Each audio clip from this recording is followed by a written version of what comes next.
This is the ISO Hemlock, and we're going to be talking specifically about one attachment a lot of people tend to debate about. Anytime I use the Zulu, people say, hey, why not use the Harbinger? I use the Harbinger. Why not use the Echoless? I use the Echoless. Why not use the Zulu?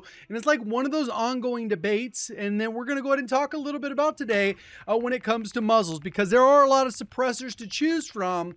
If you didn't realize how many there are in the game, Exclusive Ace actually made a video not too long ago showing all the various suppressors, which you can see on the screen. There are a ton of them depending on what weapon you're talking about, and they continue to add more with pretty much every update. We get one new weapon that adds a suppressor here and there. And we'll be focusing on these specific three, which are the Zulu, the Echoless, and the Harbinger. And you can kind of see how the stats are. It gets a little bit cluttered, so we're going to go ahead and simplify it a little bit. And this is actually, like I said, from Exclusive Ace. He pulled it, made it look pretty from sim.gg, and we've added an extra layer to this, which you can see the actual strafe speed while aimed down sight. And this is particularly important because when you are in a gunfight, the slower you are, even though these are negligible differences, you are easier target to hit. Particularly at range, you're going to be a sitting target. You're not going to be moving very much. You're not like really going into the amp strafe speed, but it is important.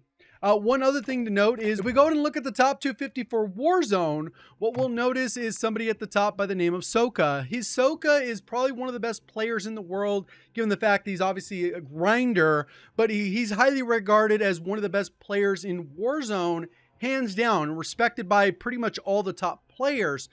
And the reality is he uses the Harbinger. If he used the other two, he would still be one of the best players in the world. That attachment is not going to make or break it, so keep that in mind. You don't become God tier because you switch from the Zulu to the Harbinger or from the Echoless to the Harbinger. That's not how this thing works. So when we go to the firing range, you can kind of see how they look in game in terms of aim down sight, and it's a very negligible difference, like 40 milliseconds difference between these when it comes to aim down sight, the Harbinger being the slowest of the three. As you can kind of see, it's very slow down, and it's even hard to notice then, but there are other factors when you do because of the penalty when you jump and aim down sight being magnified by this, it gets even slower, so got to keep that in mind. But overall, you can kind of see that the Echoless and the Zulu are pretty even on aim down sight. Pretty much negligible difference there. And then we have the Harbinger much slower, but at those further ranges, you can kind of get away with having a slower gun because you're kind of going from slow to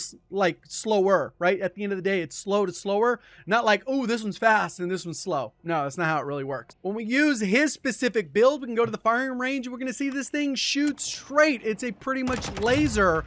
So in terms of recoil, it's like, what are you really focusing on? Because we can go ahead and swap to the other two attachments just by going to the Zulu, tune it pretty much the same for muzzle velocity and recoil control or smoothness rather, and then going here and we're still going to shoot pretty straight.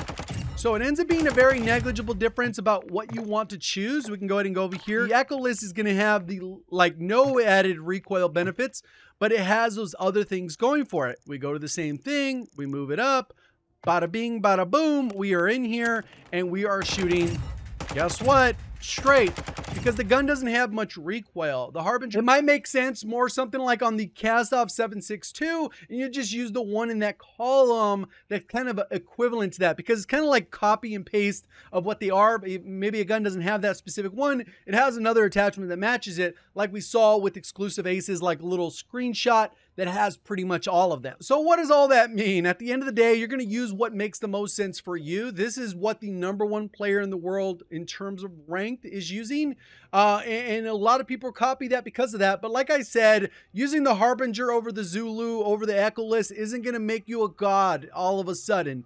The differences are very negligible, and it really comes down to what your preferences are, because if we're going to talk about range, 3 or 4 meters is not a huge difference. If you're like really worried about 3 meters, there's other issue. But bullet velocity, 10%, not really a huge difference. So when it comes down to it, you can kind of use what makes the most sense. One thing that is nice to see is he is using a different optic over the aim up. But to each their own. It all comes down to preference and what feels good. If you can't shoot straight with this, then maybe you need to use something else. But the reality is there's probably not a lot of things you can control if this isn't a beam for you. Let me know which one you lean to. And if there's another attachment you'd like me to do a similar thing for, let me know in the comment section. Appreciate all the support. Thank you for watching. As always, have a great day.